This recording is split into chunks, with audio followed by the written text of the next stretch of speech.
الرحمن الرحیم۔ السلام علیکم۔ سجاد اپنی بوڑھی ماں کو بیوی کے کہنے پر اولڈ ہوم چھوڑ آیا۔ پھر ماں کی کبھی خبر نہ لی اور پھر اس کو یاد بھی نہ رہا کہ دنیا میں اس کی کوئی ماں بھی ہے۔ جب ان کا بیٹا بڑا ہوا تو انہوں نے ساری جمع پونجی بیٹے پر لگا دی اور اسے ڈاکٹر بنانے کے لیے باہر بھیج دیا۔ اور جب وہ ڈاکٹر بن کر آیا تو اس کی ڈیوٹی شہر کے جتنے اولڈ ہوم تھے ان میں لگ گئی، جہاں وہ بوڑھے مریضوں کا علاج کرتا۔ ایک دن وہ گھر آیا اور اپنے باپ سجاد اور ماں کو گاڑی میں بٹھا کر اولڈ ہوم لے کے آیا۔ جیسے ہی وہ اولڈ ہوم میں داخل ہوئے تو سامنے کا منظر دیکھ کر ان کے قدموں تلے سے زمین نکل گئی۔ ہاسپٹل کے ICU میں وہ زندگی اور موت کی جنگ لڑ رہا تھا اور باہر اس کی بیوی آنسو بہا رہی تھی۔ لیکن ایک وجود ایسا بھی تھا جو بالکل ساکت تھا۔ ان پتھر آنکھوں میں سے ایک بوند بھی آنسو کی نہیں گری تھی۔ کسی بے جان مجسمے کی طرح وہ ICU کے باہر کوریڈور میں رکھی کرسی پر بیٹھی تھی۔ ایک نظر سامنے دیوار پر لگی پینٹنگ پر ڈالیں اپنی پترائی آنکھوں سے اسے دیکھے جا رہی تھی۔ جہاں ایک ماں نے اپنے جھریوں بھرے ہاتھوں سے اپنے بیٹے کو سینے سے لگا رکھا تھا، دل میں ایک ہوک سی اٹھی تھی۔ ان پتھر آنکھوں سے ٹپ ٹپ آنسو بہے تھے۔ جھریوں بھرے چہرے پہ آنسو تواتر سے گرنے لگے۔ کئی سال بعد ان پتھر آنکھوں سے آنسو نکلے تھے، ہونٹ کپ کپ آئے تھے، دعائیہ الفاظ ٹوٹ پھوٹ کر نکلے تھے، کیونکہ اندر ICU میں زندگی اور موت سے لڑنے والا کوئی اور نہیں بلکہ سجاد، میں تنگ آ چکی ہوں تمہاری ماں کے ڈراموں سے۔ فرزانہ نے کھانے کی پلیٹ پٹک کر اس کے سامنے رکھی۔ سجاد جو لیپ ٹاپ پر کام کرنے میں مصروف تھا، اس نے ایک نظر اس پلیٹ پر ڈالی جس میں کھانا رکھا تھا اور دوسری نظر اپنی بیوی پر ڈالی جو بے حد غصے میں تھی۔ وہ کہنے لگا، کیا ہوا؟ کیا کہہ دیا اماں نے تمہیں؟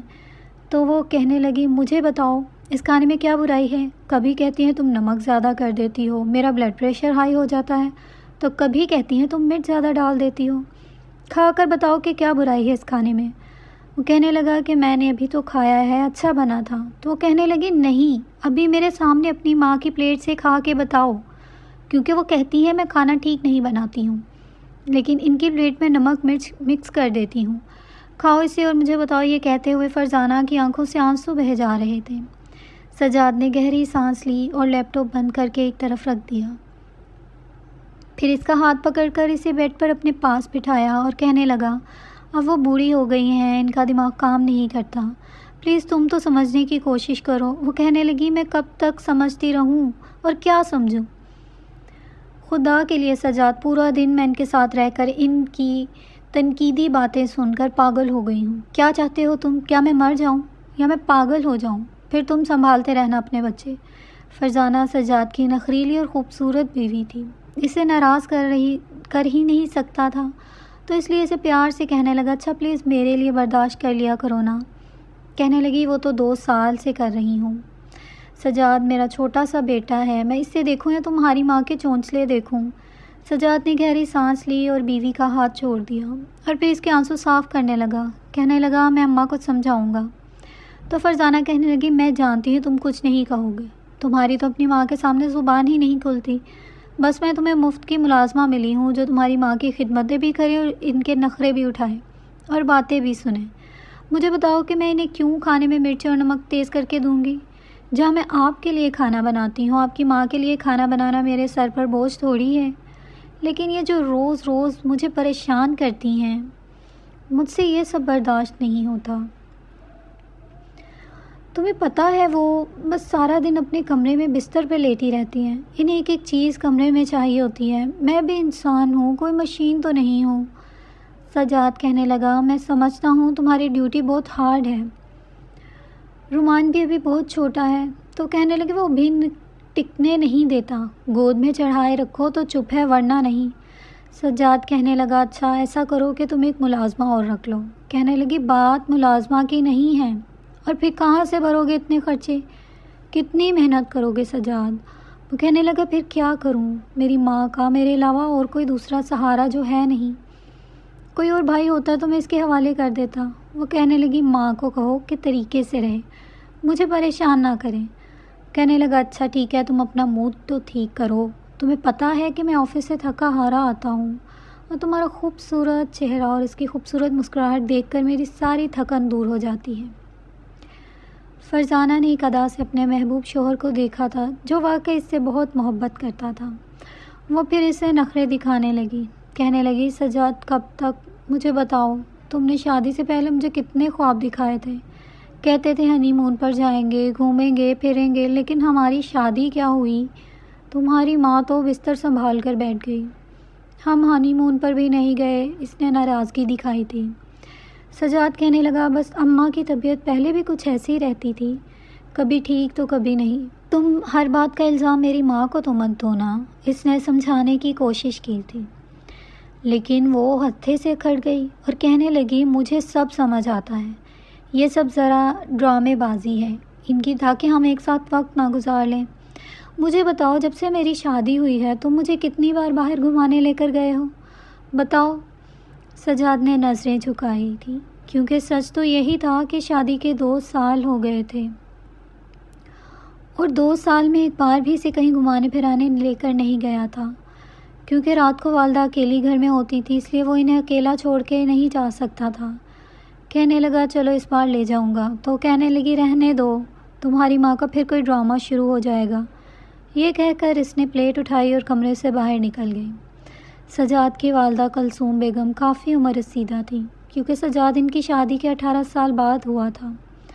پھر جب تک وہ جوانی کی دہلیز پر پہنچا دونوں ماں باپ بوڑھے ہو چکے تھے، لیکن سجاد کی پرورش میں کوئی بھی کمی نہیں چھوڑی تھی۔ اسے پڑھا لکھا کر ایک اچھی پوسٹ پر نوکری دلوا چکے تھے، پھر گھر بھی اپنا تھا، گاڑی تھی، سجاد بھی اچھے پیسے کماتا تھا۔ والد کا انتقال ہو گیا تو کلثوم بیگم نے شوہر کا غم دل کو لگا لیا تھا، وہ کافی بیمار پڑ گئی تھی، پھر جلد ہی سجاد کی بھی شادی کر دی۔ اس ماحول میں سجاد نے اپنی من مانی کی تھی، اپنے دوست کی بہن سے شادی کی تھی، وہ کافی ماڈرن قسم کی تھی، گھر کے کام بے دلی سے کرتی تھی، اور جب اسے کلثوم بیگم کو سنبھالنا پڑتا تو وہ ناک منہ چڑھاتی تھی، کیونکہ وہ فالج کی مریضاں تھیں، ان کا سیدھا ہاتھ اور پاؤں کام نہیں کرتا تھا، بولنے بھی انہیں مشکل ہوتی تھی، چہرہ بھی بالکل ہلکا سا ٹیڑھا تھا، لیکن آہستہ آہستہ باتیں سمجھا دیا کرتی تھیں۔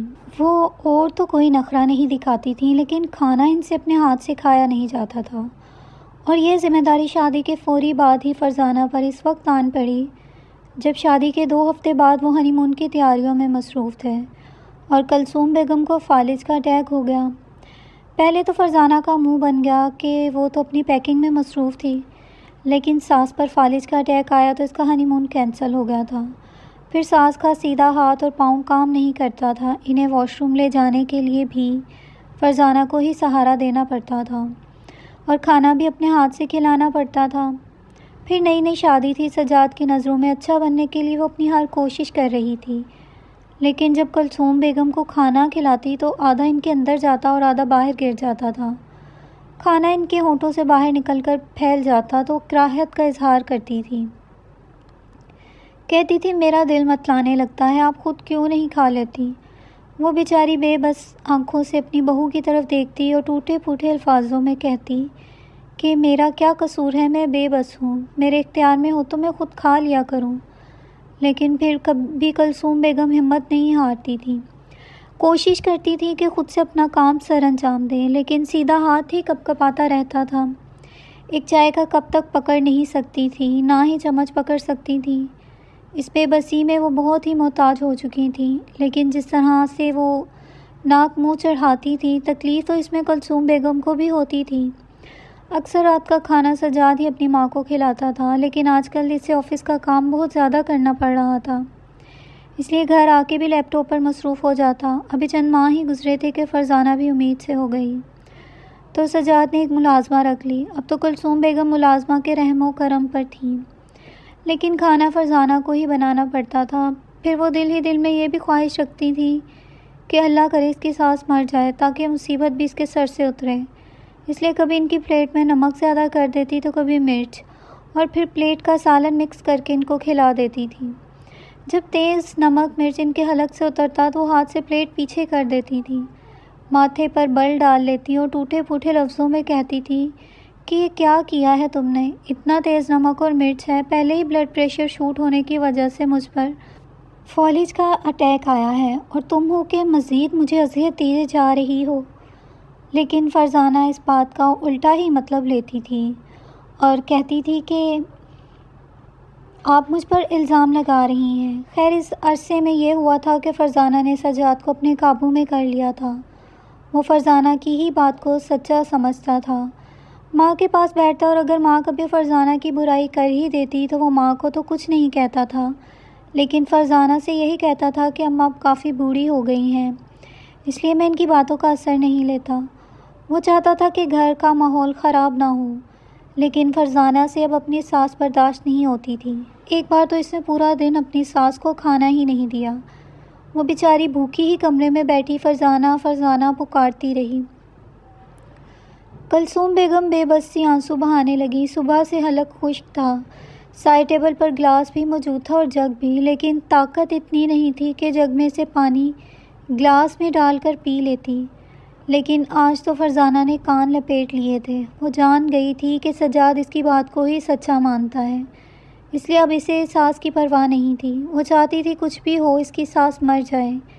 کلثوم بیگم پہلے تو فرزانہ کو پکارتی رہیں، لیکن پھر ہمت کر کے الٹے ہاتھ کے سہارے سے انہوں نے جگ پکڑا، لیکن الٹے ہاتھ میں بھی اتنی طاقت نہ تھی۔ جلدی میں گلاس میں پانی ڈالنے میں ان کے ہاتھ سے جگ زمین پر گر کر چکنا چور ہو گیا اور گلاس بھی گر گیا۔ وہ بے بسی سے آنسو بہائے جا رہی تھی کہ اللہ کسی کو بھی ایسی محتاجی والی زندگی نہ دے۔ جگ گلاس ٹوٹنے پر بھی بہو کمرے میں نہیں آئی تھی۔ پھر انہیں رفع حاجت کی بھی ضرورت محسوس ہونے لگی تو وہ بار بار فرزانہ کو پکار رہی تھیں، لیکن وہ نہیں آئی، اس لیے ان کا بستر بھی گندا ہو چکا تھا۔ جب رات کو سجاد گھر پہنچا تو فرزانہ سر باندھے کمرے میں لیٹی ہوئی تھی۔ بچہ روئے جا رہا تھا۔ سجاد کے پاس بیرونی دروازے کی چابی موجود تھی۔ وہ اس کی مدد سے دروازہ کھول کر اندر داخل ہوا تو ایک طرف ماں کے پکارنے کی آوازیں آ رہی تھیں تو دوسری طرف رومان روئے جا رہا تھا۔ سب سے پہلے وہ اپنے کمرے میں گیا۔ رومان ماں کو ہلا رہا تھا، روئے جا رہا تھا اور بے حس پڑی تھی۔ وہ فرزانہ کے پاس آیا، کہنے لگا کیا ہوا ہے تمہیں؟ تو کہنے لگی میرے سر میں بہت شدید درد ہے سجاد، مجھ سے اٹھا نہیں جا رہا، سنبھالو اپنا بچہ خود۔ سجاد نے جلدی سے رومان کو گود میں پکڑا، پھر سہارا دے کر فرزانہ کو بٹھایا۔ اس سے پوچھنے لگا اسے کیا ہوا ہے تو وہ رونے لگی اور کہنے لگی کہ تمہاری ماں نے میری آج بہت بے عزتی کی ہے اور میرے سر میں ڈپریشن کی وجہ سے اتنا درد اٹھا ہے کہ مجھے لگتا ہے آج میرا سر پھٹ جائے گا۔ یہ سن کر سجاد کو بڑا غصہ آیا تھا، جو اپنی ماں کے کمرے میں گیا تو ماں روئے جا رہی تھی، نیچے کانچ بکھرا ہوا تھا۔ اس سے لگا شاید اس کی ماں نے جان بوجھ کر کوئی گلاس توڑا ہے۔ اس سے پہلے کہ کلثوم بیگم اپنے ٹوٹے پھوٹے لفظوں میں سے کچھ کہتی، وہ اپنی ماں پر چلانے لگا، کہنے لگا آپ نے تو میری زندگی اجیرن بنا دی ہے۔ اماں جب آپ کو فالج کا اٹیک ہوا تھا اچھا ہوتا کہ آپ مر جاتی۔ بیٹے کے منہ سے یہ بات سن کر کلثوم بیگم یوں تھی کہ جیسے سانس لینا ہی بھول گئی ہوں۔ یہ کیسا بیٹا تھا جو کہ ماں کو یوں بددعا دے رہا تھا؟ اس نے تو ایسا کچھ بھی نہیں کہا تھا۔ اب تو وہ اس کی بیوی کے کڑوے تیز مرچی نمک والے کھانے بھی چپ چاپ کھا لیا کرتی تھی۔ شکوہ شکایت ہی کرنی چھوڑ دی تھی کیونکہ وہ جانتی تھی کہ وہ اپنی بیوی کی ہی مانے گا۔ وہ کہنے لگا کہ میں اب آپ کو اپنے گھر میں برداشت نہیں کر سکتا کیونکہ آپ کی وجہ سے میری بیوی پاگل ہو جائے گی۔ اس کے سر میں درد رہنے لگا ہے، اگر اسے کچھ ہو گیا تو میرے چھوٹے سے بچے کو کون سنبھالے گا؟ آپ کے ہاتھوں میں تو اتنا دم نہیں کہ چمچ بھی پکڑ سکیں۔ یہ کہہ کر اس نے ماں کے سامنے ہی فون کر کے اولڈ ہاؤس کی ہائی روف منگوائی تھی اور اولڈ ہاؤس کے جو لوگ ہائی روف لے کر آئے تھے انہی سے کہا اس عورت کو لے کر اولڈ ہوم میں لے جاؤ، اور اب اگر یہ مر بھی جائے تو مجھے اطلاع مت دیجیے گا۔ بیٹے کی صفاقی سن کر آخری بار کلثوم بیگم کی آنکھوں سے آنسو نکلے تھے۔ وہ اولڈ ہاؤس میں چلی گئی تھی۔ فرزانہ کا مقصد پورا ہو چکا تھا۔ 2 دن تو اس کے ڈرامے بازی کی کہ اس کا سر پھٹ جائے گا اور یہ ہو جائے گا وہ ہو جائے گا۔ سجاد اسے اچھے سے اچھے ڈاکٹر کو دکھا چکا تھا، تمام ایکس رے اور باقی کے سب ٹیسٹ کروا چکا تھا، لیکن ایسا کچھ بھی نہیں تھا۔ لیکن پھر بھی بیوی کے سر درد کی ایسی بری ٹینشن تھی۔ آہستہ آہستہ فرزانہ کا رویہ ٹھیک ہو گیا، سر درد بھی غائب ہو گیا، اب وہ بالکل ٹھیک ہو چکی تھی۔ اس لیے سجاد سے کہنے لگی کہ تم 10 دن کی چھٹی لو اور ہم لوگ مری اسلام آباد گھومنے جائیں گے۔ سجاد نے اپنی بیوی کو اس پر ناراض نہیں کیا تھا۔ اپنے آفس سے چھٹی لے کر 10 دن کے لیے بیوی اور بچے کو لے کر اسلام آباد مری چلا گیا تھا۔ گھوم پھر کے واپس آیا تو آہستہ آہستہ وقت گزرنے لگا۔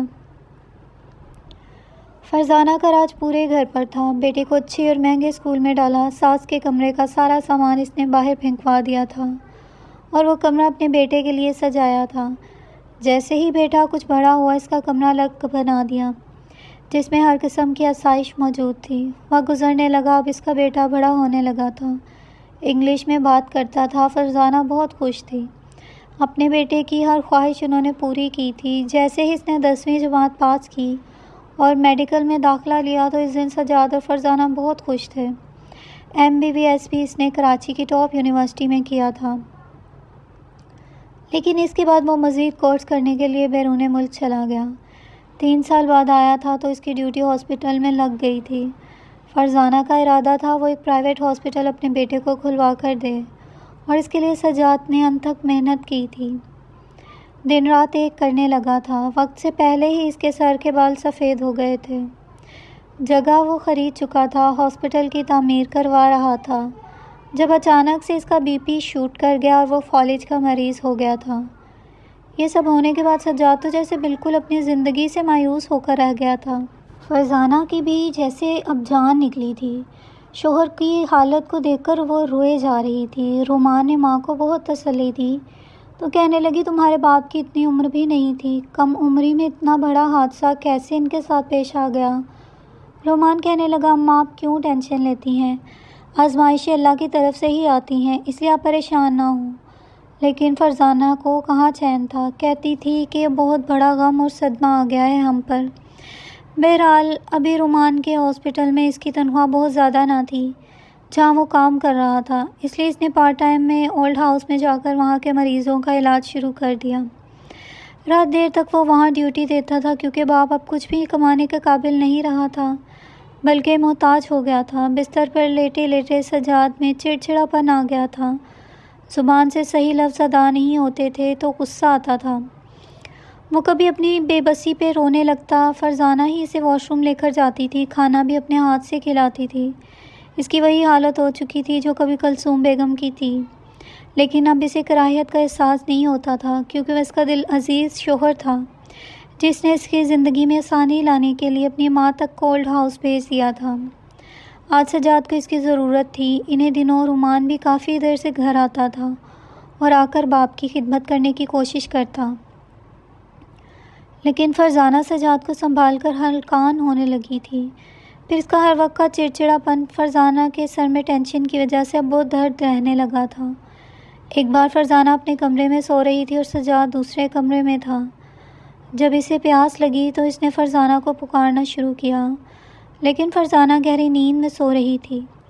رومان بھی گھر پر نہیں تھا۔ وہ اسے پکارتا رہا کہ اچانک سے فرزانہ کی آنکھ کھلی تھی تو وہ بھاگتی دوڑتی سجاد کے کمرے میں آئی تھی۔ نیچے جگ اور گلاس ٹوٹا پڑا تھا اور وہ روئے جا رہا تھا۔ فٹافٹ سے فرزانہ اس کے پاس آئی اور کہنے لگی کیا ہوا ہے؟ تو کہنے لگا پیاس لگی تھی تو میں نے تمہیں بہت آوازیں دی لیکن تم نے آواز نہیں سنی۔ میں جانتا ہوں کہ تم اب مجھ سے تنگ آ گئی ہو۔ اب مجھے احساس ہوتا ہے میں نے اپنی ماں کے ساتھ کتنی بڑی زیادتی کی تھی۔ وہ ٹوٹے پھوٹے لفظوں میں یہ بات کہہ رہا تھا، وہ بڑی مشکل سے بول پا رہا تھا۔ اس کی آنکھوں سے آنسو مسلسل بہہ رہے تھے اور فرزانہ اس کی بات سن کر جلدی سے ٹوٹے ہوئے گلاس اور جگ کے ٹکڑے اٹھانے لگی۔ پہلی بار کانچ اٹھاتے ہوئے اسے اپنی غلطی کا احساس ہوا تھا کہ اس نے کیا ظلم کیا تھا۔ پلٹ کر سجاد نے اپنی ماں کو پوچھا تک نہیں تھا کہ وہ زندہ بھی ہے کہ مر گئی، بلکہ اس نے تو یہ تک کہہ دیا تھا مر بھی جائے تو بتانا نہیں۔ اور اب سجاد رو رہا تھا اگر میری ماں نے مجھے معاف نہیں کیا اور وہ اسی حالت میں دنیا سے رخصت ہو چکی ہوئی تو میں کیا کروں گا؟ میری تو دنیا بھی برباد ہو گئی اور آخرت بھی۔ روتے روتے سجاد کی حالت بگڑنے لگی تھی جب فرزانہ نے جلدی سے رومان کو فون کیا۔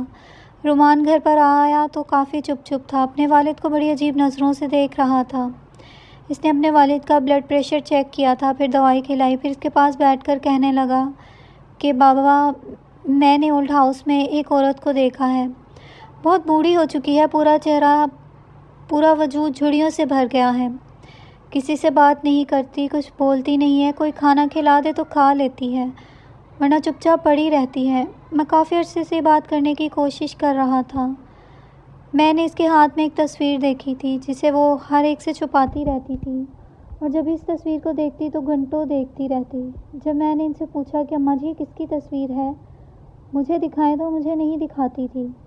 کہنے لگا وہ بہت اچھی ہیں، جس کے لیے شفا کے لیے دعا کریں وہ شفا یاب ہو جاتا ہے۔ آپ میرے ساتھ چلیے، آپ بھی ان سے دعا لیں گے تو ٹھیک ہو جائیں گے۔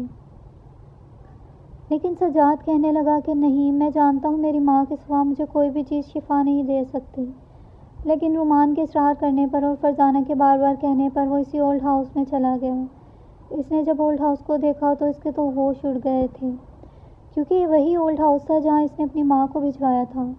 وہ اندر پہنچ گئے تو وہ اس بوڑھی عورت کو دیکھ کر اگلا سانس لینا بھول گیا تھا۔